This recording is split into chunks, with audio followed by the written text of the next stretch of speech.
Multiply and divide rational numbers by deciding the sign before the size. To multiply or divide rational numbers, we look at two distinct components. We must manage both the size of the numbers and the positive or negative signs attached to them. The first step of the protocol is to work with the absolute values. Once those values are calculated, we determine the sign. When we focus specifically on multiplication, the signs follow a predictable pattern.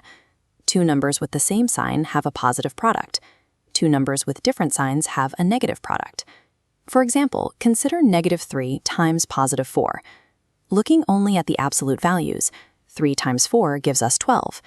Because the original factors have different signs, the answer must be negative. This results in a final product of -12. By separating the magnitude from the sign, we can process each piece of the operation without any interference. The logic remains the same even when the operation changes. Division follows the exact same sign rule as multiplication. Take -18 divided by -3.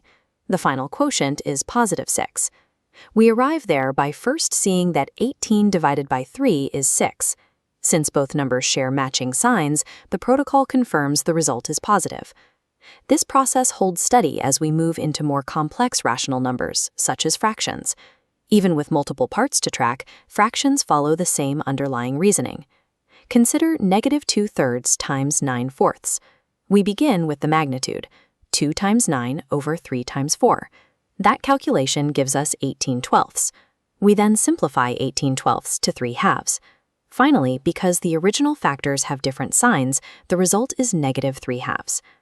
The two-step method produces the same result for these fractional parts as it does for whole integers. So the recap of the protocol is simple. Multiply or divide the sizes first, then apply the signs. Same signs give a positive result. Different signs give a negative result. Managing these two operations becomes a matter of consistently keeping size and sign separate. Waddle turns division by a fraction into multiplication by its reciprocal.